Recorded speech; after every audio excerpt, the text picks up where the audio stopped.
right.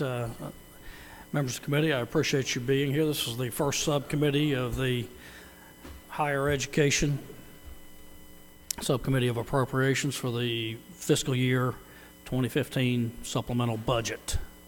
Members of the committee, what I think let me give you a little bit of, and members of the agencies and general public, of the proposed schedule. It looks like the full Appropriations Committee will meet Monday after adjournment. In the full committee, there's a small rules change the chairman has in mind for the committee rules. And he'd like these subcommittees to vote out the supplemental budget sometime on Tuesday afternoon is his plan, after you've spent the weekend studying this in depth after today's hearing and have all of your very relevant remarks and studious options looked into. We'll endeavor to vote this very controversial piece out on Tuesday, and then possibly the full committee will vote the supplemental out on Tuesday afternoon or Wednesday, and then it'll travel to the floor of the House and very expeditiously after that.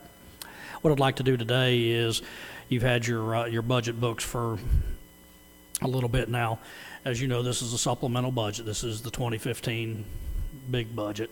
So yesterday you heard from the Board of Regents and the Technical College System of Georgia, soon to be GCCS, I believe. Is that right, Commissioner? I'm trying to get used to that terminology. There's Ms. Corbin, yes.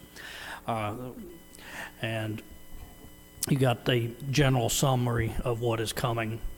And Jim, as usual, most of that narrative is based on the big budget, the 2016 budget. But what I'd like to do today is give the members of the committee a chance to not only ask any questions with respect to the Regents budget, the Technical College budget, but I think I think I saw Commissioner Chastain. She's here, from the new commissioner of student finance. I will say that's a University of Georgia Bulldog graduate. We were glad to have you. It's no surprise to me. And also I didn't ask her, so there's no expectation. Is GPB here at all? I don't see Miss Ryan, but that's all right. Well, really is no change in any of these documents for those agencies. But Commissioner Chastain, if you want to give any summary or briefing, you're certainly welcome. If there's any questions, Student Finance is here, Regents is here, Chancellor Huckabee is here, and then Commissioner Corbin is here as well. So I guess we can start with the Regents. If you'll look through that particular budget unit, you'll find that in the supplemental there really are only two changes, and that's the recommended change in the clinical trials for children. If you'll remember that, we did that last year, and the funds for the Film Academy. The Chancellor let me know that Dr. Diamond from the Georgia Regents University is here if there are any questions with respect to those clinical trials on the cannabis. If anybody has any questions on that or any of these other areas, I'm going to open the floor now for questions from members of the committee on that. And same with the Film Academy. In the TCSG budget, there are no changes in the supplemental, but I believe that runs across both. There's a responsibility from both agencies. So members of the committee, I'm sorry, Senator, you're here as well. We're glad to have members of the Senate for these joint hearings. Come on up. Okay. As we know, Senate needs that kind of help. All right, members of the committee, any question? Okay, Desk 1 has a question.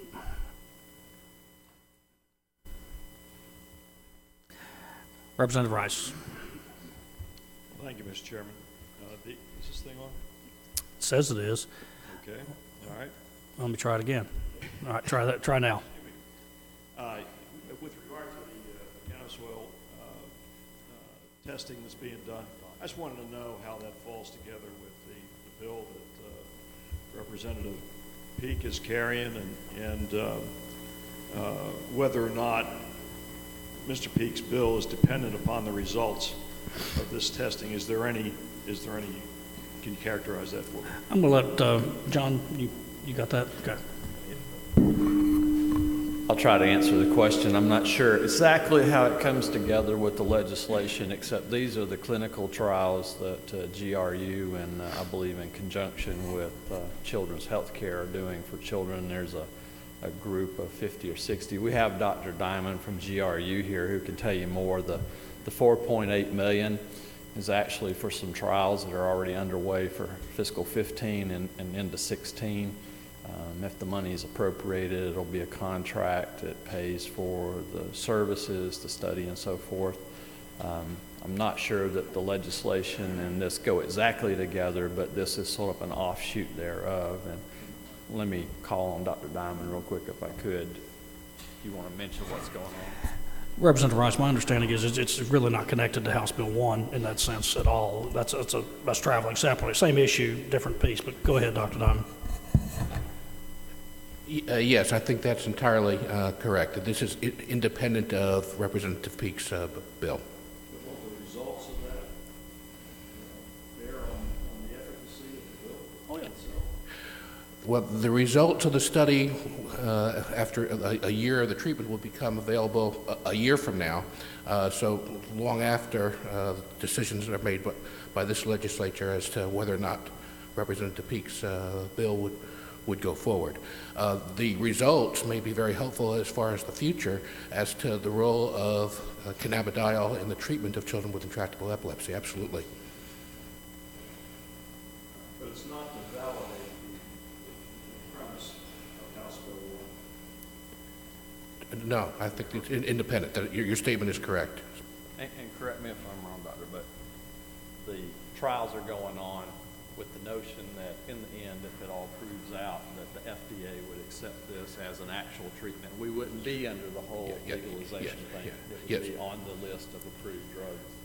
The results from the study that GW Pharmaceuticals are conducting under the auspices of FDA are for the purpose of looking to see whether, as an indication, it is safe and effective.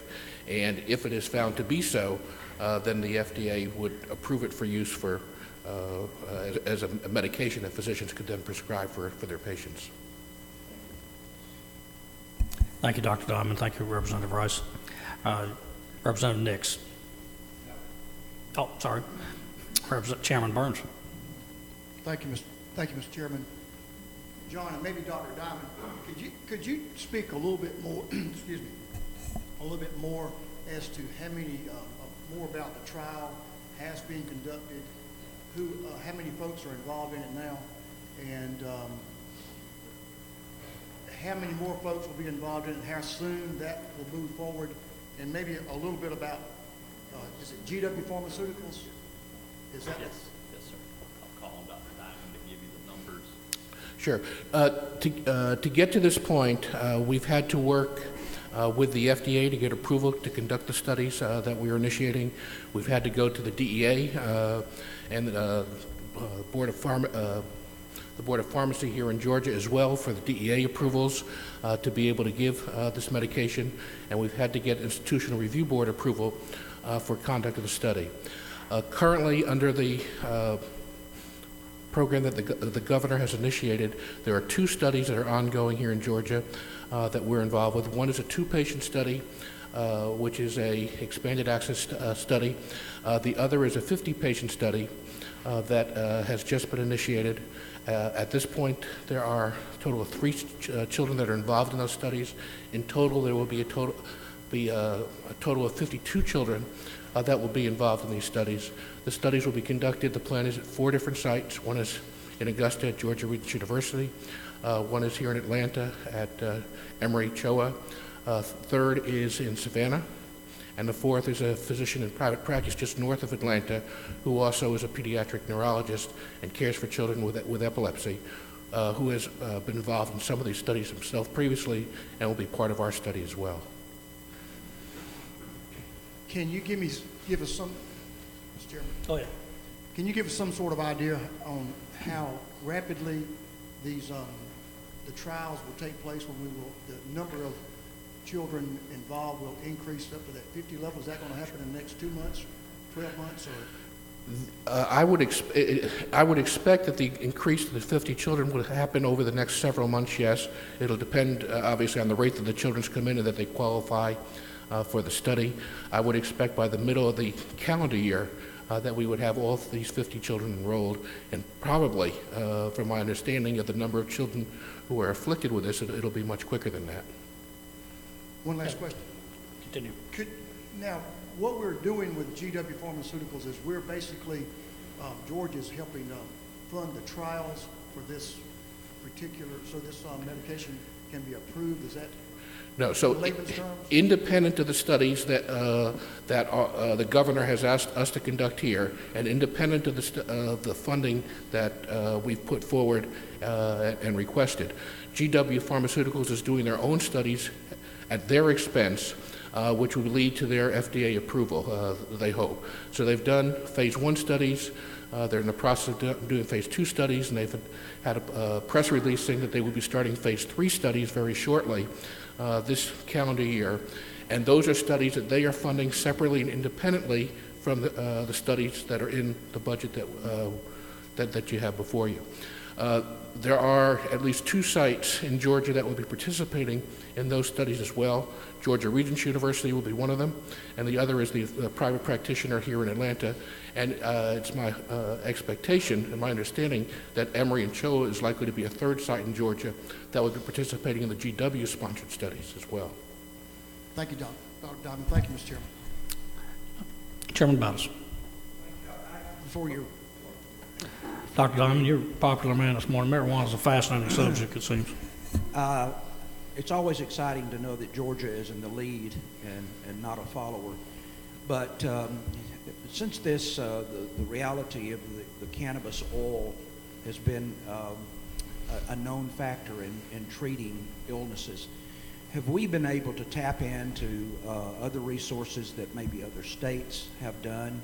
Are we using information? Are we solely starting from scratch in the research just for ourselves, to satisfy ourselves? So, to my knowledge and my understanding, as far as a state-led program, we are truly the first in the country that is doing this. There have been expanded access, compassionate use studies that individual investigators across the country have done, and some of that anecdotal results have been presented at scientific forums, at national society meetings. But as far as a state-coordinated program, it's my understanding that we're the first, and I've had calls and emails over the last several months. Yesterday I got one from Florida, but also from Pennsylvania, from Maryland, from Minnesota, Idaho, one or 2 others, who have asked us how have we done it, and are looking to us for advice as to how this may be able to be done in other states as well. Could we ask them to share in the cost of it? Well,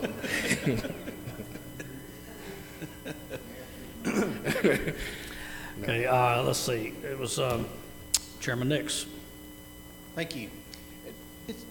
This question is going to kind of follow on to him. Through the press and everything, I've been led to believe that our people are moving to Colorado because they've already figured this out. Why is it necessary for us to go back and do that? If it, you know, we're told that people are moving there every day because they've got it figured out. Why have we got to go back and reinvent the wheel? well, my understanding of individuals moving to Colorado is they are moving there for formulations which are not regulated by the FDA. They are, the question of consistencies from batch to batch of the medications they're receiving is not meeting FDA standards, at least at the FDA, to the extent that the FDA has been able to have a chance to review that and approve of what they're doing. The question has arisen as to are there impurities or other pesticides or other compounds that are there, and for the pharmaceuticals that we, as a state, as a country, receive as medications, those are required to be approved by FDA so they can undergo that evaluation, that regulation, and that is the approach that we have taken, using a medication that has gone through FDA scrutiny to allow it to be administered to patients for their care. And so with those manufacturing processes and consistency assessments that are in place, and that is the route that the trial that we are conducting will be going. That's different from what I understand is happening currently in Colorado.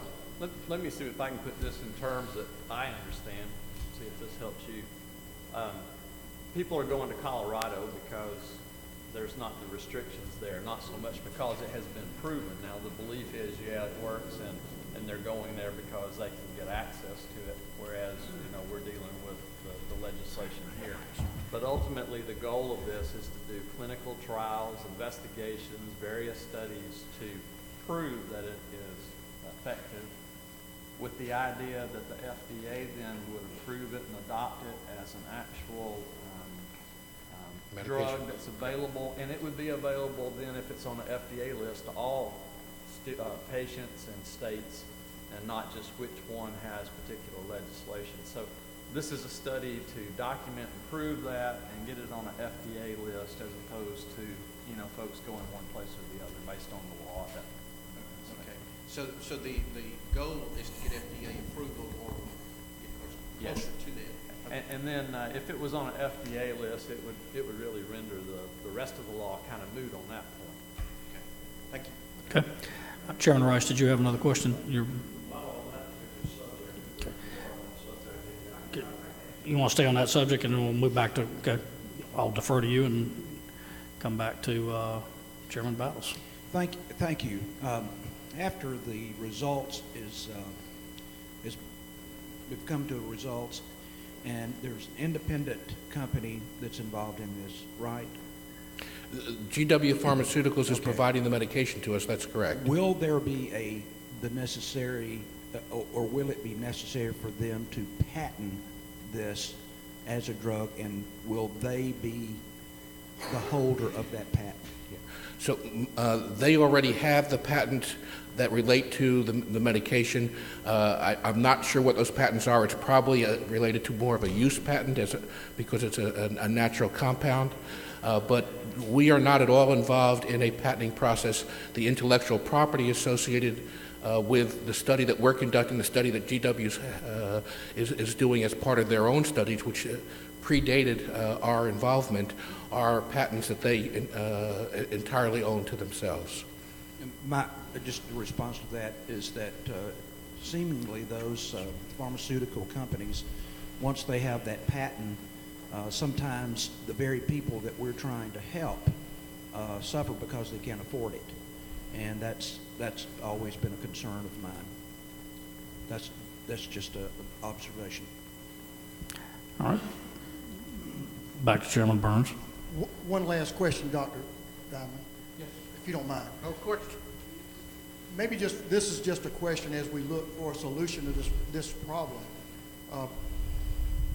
And we're glad that we've partnered with GW, but pharmaceuticals are, the more people we have trying to solve problems, it seems that the sooner the problem is addressed and maybe solutions are found. Are there other companies or other people that are talking to y'all, talking to Regents about maybe getting involved or wanting to be players in this game as far as trying to come up with solutions? So at the very initiation of our process back in April of last year, one of the first things that we did was try to look and identify what were the other potential sources of cannabidiol for conduct of the study. To my knowledge, the only company that has gone to FDA and has approval of a cannabidiol, a CBD medication for use in human clinical trials under the auspices of the FDA is currently GW Pharmaceuticals. We also did look at there's what's called the Farm at the University of Mississippi in Oxford, Mississippi, which has a contract from NIDA, National Institute of Drug Abuse, from NIH, and they have a contract to grow marijuana for research purposes. And so we spoke to them, and this past year, 2014, was the first year that they were going to be growing the strain of marijuana that is high in cannabidiol and low in THC, which is the component individuals might use for recreational use. So they were going to have their first harvest September, October of last year, 2014, but they have yet to initiate the process of trying to extract the oil from those plants. as well as trying to separate it, assess the purity, the concentrations, and in fact, the contract that they had with NIDA was for growing and harvesting, nothing else. They have subsequently put in a new application in response to a request from NIH to do these other steps as well. And my understanding is they'll hear at the end of March whether they get approval and funding to do that. If so, sometime in the future, they may become an additional source of cannabidiol. But at this point, I'm not aware, they are not able to do so. Thank you. Any other questions for Dr. Diamond, one of the regents on that particular issue? Thank you very much, sir. Thanks for taking the time on that. That's thrilled that that's in this committee. Okay. Chairman Rice. Thank you, Mr. Chairman. I have a question for Georgia Development Cabinet. The small budget is asked is $560,000, but there's not even a big budget, so I have a big budget for $2,500,000 straight out, and then there's your lots of $4 million. I want to know what the relationship is between USG and the Georgia Development Cabinet. I don't really understand the legal ramifications of that in terms of them being a separate entity, they belong to the state, or how's this work? Okay. I'm going to give you about one short answer, and then I'm going to call on Dr. Staton to give you the bigger picture. The $515,000 is money to begin the startup and hiring a director and some folks to coordinate that between the regents and TCSG. And then in the 16 budget, the 515 is annualized, and so that's how you go from the 515 to get started immediately in the last quarter of this year to $2 million in cash for 2016. And also, as you point out, there's $4 million in GO bonds to provide some equipment, and that's so that students can train on it.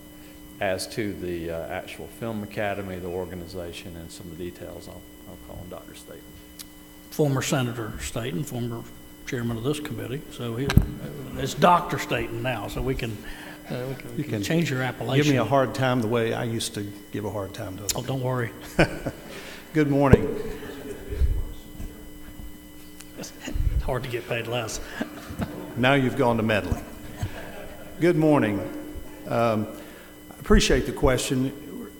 All of us are aware of the unbelievable growth of the film industry in our state, and we've been trying to come up with a creative way to address those workforce needs, and yet at the same time not have a lot of duplication around all of our institutions in the USG or the technical colleges. So we've come up with this idea for an umbrella academy that could actually utilize the resources of all of our institutions, and yet also, in a sense, be virtual in that we can be flexible enough to go where needs exist, but at the same time draw upon those resources and respond to the needs that we have identified through our workforce study. So we hope this is a creative idea that at the end of the day is actually going to save a lot of money and prevent a lot of duplication at multiple institutions around the state, if that helps. So these are employees of the state, effectively? Yes. Yes, indeed. And so how do they coordinate with various film producers that the state? Well, we have obviously a lot of development going on around the state, and involved in that development have been offers from some of those entities for us to be able to do some on-site or on-set training, which is a very unique thing and positions us well relative to other states. But we will be creating within this organization, one of the more important things it will be doing is an office to collaborate between the industries and between our institutions and, more importantly, our students who are wanting jobs. There is a disconnect in this industry that is very evident from our research, where getting a degree is not necessarily your entree into getting a job. You have to have experience, whether that's through internships, co-ops, part-time work, initial work on smaller projects in order to work your way up to larger projects. So what we want to do through this Film Academy is create an office which will be a liaison, a one-stop marketplace between the industries that we're talking about and their needs and our students that we're helping to certify and qualify to prepare them for those first jobs. And so does this take place when anything is being done at the technical college level? No, it doesn't take the place of the programs that are on site, but it helps to link what we are doing and the good work that is being done at some of the technical colleges and some of our schools with the industry in a one-stop location. And frankly, we believe, as we've studied the rest of the states and even what other countries are doing in this regard, it's going to position Georgia very well. We will have something truly unique that we believe will be helpful to this engine that is growing this industry in our state. Do you prognosticate the growth in the number of jobs that are in this industry as a result of this? You have a benchmark you set in this Film Academy. Well, we know from the American Motion Picture Association that currently there are about 80,000 jobs related to these industries in our state. The average salary is right at $84,000. We also have projections based upon the research we've done that this number is likely to double in terms of the number of productions in our state over the next 3 years. So if there were about 150 roughly productions in our state in the last fiscal year, we think within 3 years that number is going to likely be 300. So part of the reason we are being pretty aggressive with this is that we have to really work hard to meet those workforce needs, because if we don't have the workforce here, the people coming into our state to make these projects have to bring people from out of state. That devalues the tax credit in the long run, and it means they're perhaps more likely to look elsewhere. So we want to make sure we're aggressively moving to meet these workforce needs. What primary metric we measure this Film Academy by in 3 years? I think one of the main things is certainly that the industry is not coming to us as they currently are and saying, we are finding in most of our projects a great deal of difficulty meeting these level of positions, that they'll be saying we have a deep crew and deep workforce, and I think we will be able to measure that in terms of numbers as we continue to see the growth of how many people are employed in these industries in our state, as well as the economic impact of their activity. I think those will be the major matrices that we'll follow.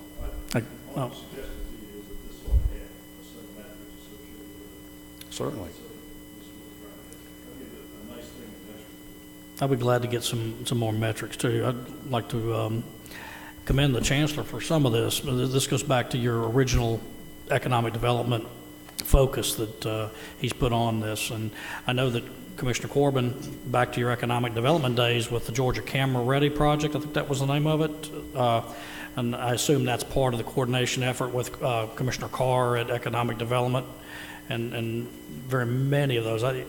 I've seen a great deal of these metrics, Chairman Rice, and I'd like to see that, but I have a great deal of confidence in the capacity. The Chancellor's Economic Development Program is showing a significant amount of success on its face with very little funding. But Chancellor Huckabee, you want? I would comment, one of the things when the governor had his high demand career initiative meeting in Atlanta, and what we've heard from participants in the industry now, the one thing they don't want, and we must have 7 or 8 schools in our system that have different pieces, and there's several schools in the technical college system, and there's some private institutions as well.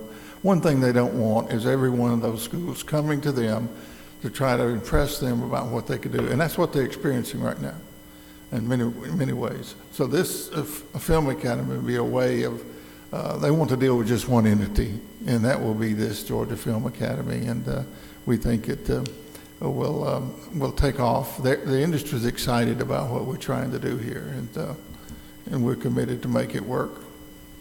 And we'll get some more metrics as well. Let's see, I think I have another question. And again, thank you, Dr. Staten. I think I like you better as a doctor. Chairman Burns.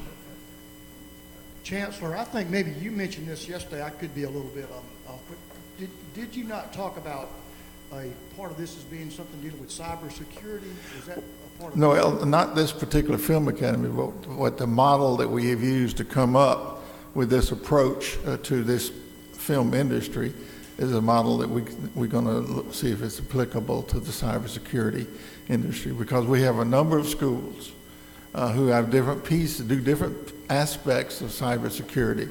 You go from Georgia Tech, who's at the very highest level in terms of research, and we have several schools, including in Augusta, Kennesaw, Armstrong University in Savannah.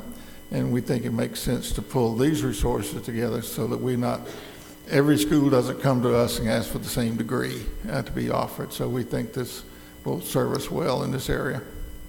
That sounds like a good plan. Will that be part of Dr. Staten's responsibilities also? Starting to load his wagon up, looks like. You know, we've got plenty for Dr. Staten to do. That's great. Thank you, sir. Thank you, Chairman Burns. All right, I don't see any further questions. Thank you, guys. Thank you, Dr. Staten. Commissioner Corbin, did you have anything you wanted to come up and talk to the committee about specifically, or I don't want to leave you out of the either the film industry, or since there's not one change that I could discern in the 15 budget that this committee has already voted forward, I didn't see a real need to give you a whole slot for testimony, but you're certainly welcome if you.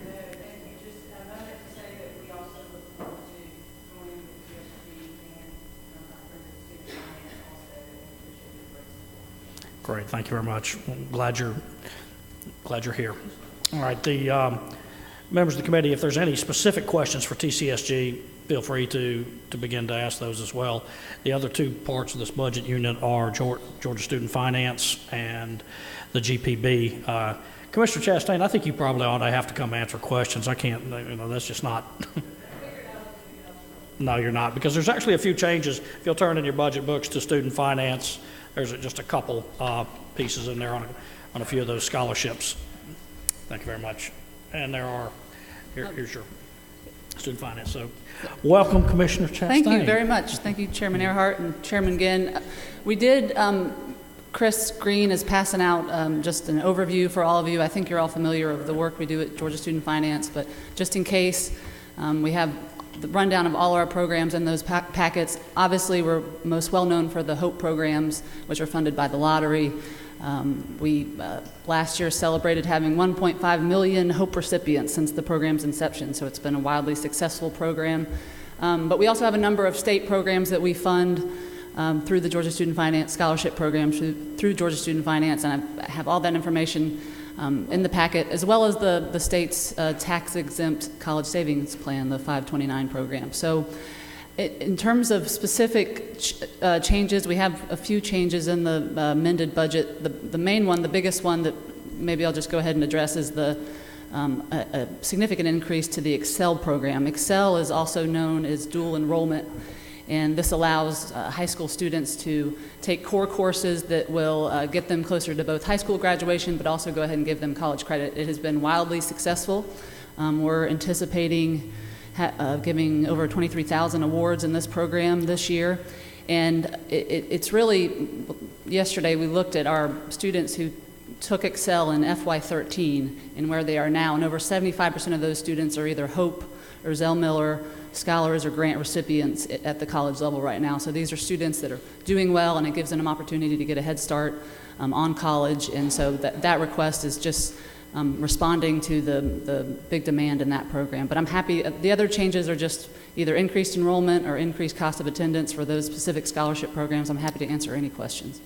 Thank you, Commissioner. President Chastain, I get the titles messed up. If I'd called her president when she worked for the University of Georgia, President Moorhead might have been a little bit. I've tried to convince President Moorhead that we're equals now, but he doesn't seem to think that. Well, I see it. She has the money. She's ascendant. We'll ask President Moorhead what he thinks about that. Any questions of the committee? Chairman Rice. Thank you, Mr. Chairman. Trish, thank you for the information. You mentioned the increased cost in your last comment I assume it's admission cost. Did I hear that right? We have a few of our military college programs that we have kind of small increases for the amended budget, and they're both, I think in every instance, they're an increase in the number of scholars, and then in a couple instances, I think it's Georgia Military College and University of North Georgia, there's been a small increase in the overall cost of attendance, which is not just tuition. That can also be room and board. That can be transportation, some of the other things that are provided in the scholarship. How much, what kind of an increase in the tuition money are we looking at? We have 3%. 3%. How does that equate with colleges around the United States that's competitive with Georgia? Chairman Rice, can you grab the other mic? I don't think you're, I've turned number 2 on there, if you don't mind, sir. Try that. Yeah. You That's got it? better. Okay. Go ahead. Anyway, I'm wondering how our tuitions are in consonance with those around the country in terms of increases we see in actual amount. I do know that we're competitive with the SREB, which is the other the southern states and their schools. I don't have that specific information. That might be a better question for the university system and the technical college system. I failed to introduce Dana Russell. He's our chief financial officer. He's been with Georgia Institute of Finance for 9 years, which is about 9 years longer than I've been there. So he might have any more specifics, but I don't have that specific information today. I'm sure we can get it for you. Well, let me move to another question you probably are familiar with, which Okay. has to do with the Hope Scholarship and lottery funds. And we fixed this several times now in terms of the Zell Miller Scholarship. The hopes of keeping the opportunity there. Where do you foresee that going over the next 2 years? And do you think that your budget applies to that? I think the good news is we're not here today asking for more lottery funds for the Hope Scholarship for admitted. So those projections have been on track, and for FY16, you have the 3% factor rate that we were able to do in that budget. So I think that the reforms have worked, and the program is whole right now and looking good for this year and next fiscal year. Okay, thank you. It's still about 87%, is that not correct? That's on average. About On 80, average. for Hope, 87% is covered of tuition. For Zell Miller, grant and scholarship, it's still full tuition is covered. If tuition goes up 3%, then the Hope lags that by. Does the Hope lag that, or does it? If it went up 3% in FY16, then there's a 3% growth rate in the award, so it would actually match it. So it matches, so Right. the award matches, basically. Not automatically, because the tuition isn't set in tandem with it, but this year we will have a 3% growth rate in the award, and we won't know till later what tuition changes will be. Thank you. Push a button. Chairman Battles. It's on now. Yesterday, in the information we got from the Georgia regions and also from our technical colleges, we've seen a trend, a decrease of enrollment in our colleges and in the technical colleges. Do you see this as, and I kind of tag on to Chairman Rice's question about how do we match up with our neighboring states? Are we outpricing ourselves in tuition? I don't know if this is a question that you can respond to, but it is concerning when we see that there is a trend of fewer students enrolling in both the university system as well as in our technical colleges. Right. Can you respond to that? I don't know, again, the question about tuition is best directed at me. I do think if you look at the scholarship programs that we provide, if you start with the technical college system, between the Zell Miller grant, the Strategic Workforce Development grant, those both offer full tuition. The Hope grant offers, again, approximately 87% of tuition. So we do have very competitive scholarship programs to help students pay for college. I think even if you compared us to neighboring states, you would see that. So I don't know that's what's driving that. I can't answer what specifically might be driving the enrollment issues, whether or not it's the economy improving, and if that changes things. But I don't think it's that we don't have competitive scholarship programs in the state. Okay. Chairman Chokas.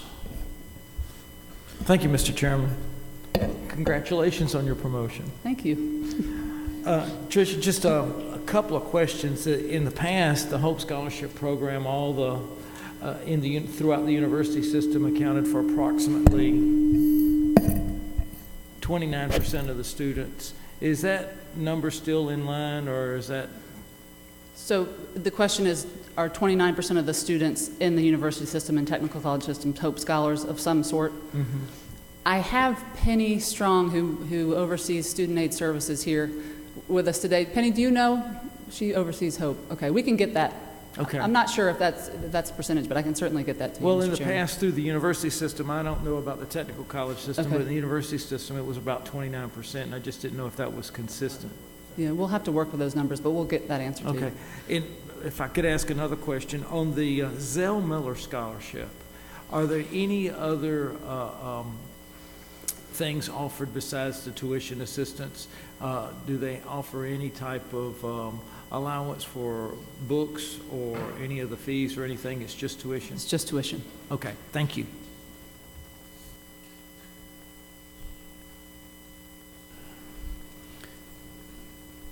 Chairman Rice, Thank you, Mr. Chairman. I just have one more question as I go through your famous last words. charts here.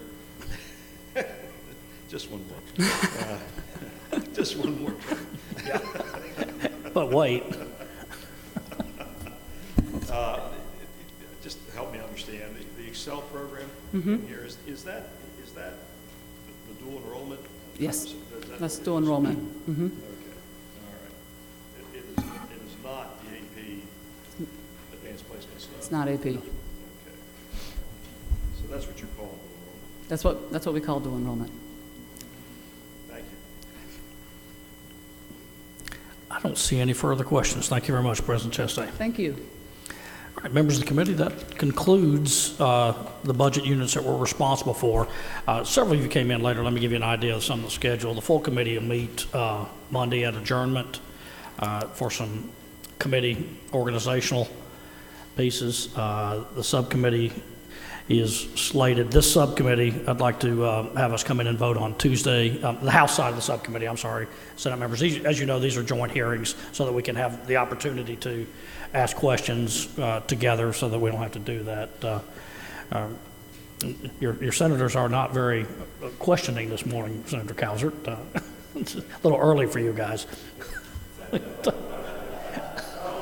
That's cold, I know. But that's what the House's plan is, just so that we'll pass it along to the Senate over the next week or so, I'm sure. But the House's plan is for this subcommittee to come in and take a vote, yea or nay, sometime on after adjournment on Tuesday. And then looks like the full committee will probably vote either late Tuesday, depending on the speaker's schedule, or Wednesday on the appropriations supplemental budget. Any questions on that schedule? Any questions in general? Any information that you need from any of the departments? And as you know, they're always very willing to provide any of the metrics or any of that type of thing. So, any further questions? Well, I appreciate your attendance at an early meeting, and this committee is adjourned.